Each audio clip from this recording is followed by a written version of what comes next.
It's morphin' time! Power Rangers!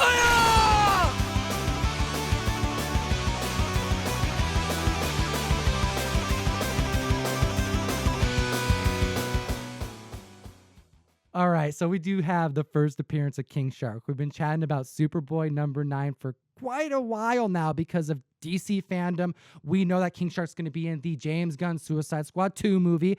Heck, Suicide Squad versus the JLA or whatever they're calling it, they're going to get a video game and King Shark is in it. So there's a lot of reason to spec on this character. But this isn't the book that made the list, guys, because we're talking about the DC Universe logo reprint. This is a variant. It was a variant that was included in packs of comics that were sold at Toys R Us and the like. Some of these packs were packets of 4, 8, and 20. And we have been chatting on this show for over 2.5 years about these variants and how they should be ones that you not only know about, but you should be on the hunt for. Hit that subscribe button.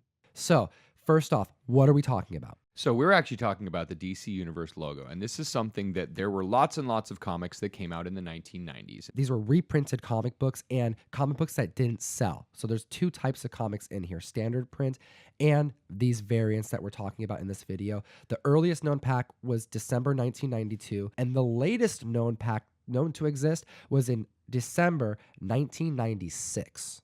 So keep in mind right now that like 1992, 1993 was when Superman was dying in DC. They were trying to get, Batman, his back was broken.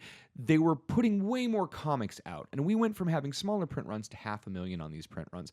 So a lot of times if a comic didn't sell, what do? They bundle them up into a multi-pack. They send them off to Toys R Us. They send them off to Rite Aid. They send them off to these other places and they sell a multi-pack to be able to get all of them. Specifically, they put them in packs of 2, packs of 4, and a large pack of 20.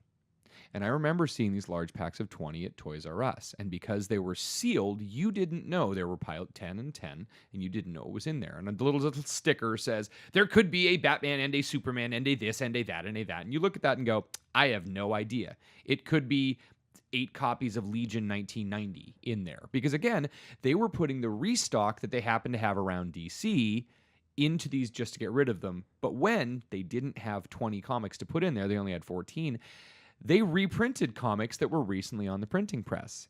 And that's where we get these variants. So imagine this. We have a reprinted comic book that's going into these packs, but they needed more of them. So they go to the very end of the line, the last prints that they had to reprint them, and they put a different logo in the barcode. So these are not just potentially the rarest reprints that exist, because we're talking what could be under 100 print count potentially of some of these books. And these are very common books as well. These may be the lowest print count of DC comic books that exist. Yeah. There is no known count for every single book that they put the logo on. Some of these books are runs, and you literally have issues, for example, like 505, 506, 507, and then there's no 508. And then it resumes back in 509 because that 508 was in a month where they didn't need to reprint. So there are potential ghost variants, things that we don't know if they have the logo. And from time to time, they pop up. And when they do, we're talking 1, maybe 2. There have been Batman Adventures 12 that have been found in here. Not the DCU Universal logo, though. Yes, an actual Batman Adventures 12. And the reason why is that the print run was fairly large on that and not enough of them sold because it was a children's book. Yeah, people didn't care about Harley back then. So they weren't doing a second print of that one, but still it'd be nice to get a multi-pack that happens to have a Harley in it. This one isn't the only key that has that DCU variant that you should be after. We have Green Lantern 48, the first appearance of Kyle Rayner. We've been chatting a lot about HBO Max. That comic book is of interest right now. Man of Steel 18, the first appearance of Doomsday. Download Key Collector Comics. Use that code TOM101. It'll unlock a free 1-week subscription, but it'll give you access to the category of DCU logo variants, so you know what you should be keeping an eye out for. Because there's also some major grails that have this logo as well. Make sure to check out that category on Key Collector app for DCU. Jem, it's no surprise that collectors are after this type of variant, but I think the attention needs to be brought back to those Mark Jeweler variants. What is a Mark Jeweler variant? Centerfold of the book, you will see a 2-page front and back ad, only placed in particular issues of Marvel, DC, and Dell Comics for a jewelry company, Mark Jewelers. Spotting this ad without physically opening the comic to check can be tricky, but with a well-trained eye, you can spot a colorful center from the top in these books indicating they are indeed special. What makes these comics unique, aside from their additional ad, is their history, or lack thereof. Due to the rise of comic fandom and military personnel in the early 70s, Mark Jewelers saw a marketing opportunity to target young men in the military. By purchasing ad room in comic books that would be sold near and on military bases and installations, Mark Jewelers started a collecting craze that has only truly surfaced in the last decade. This ad ran in comic books starting in April 1971 till about mid-1991.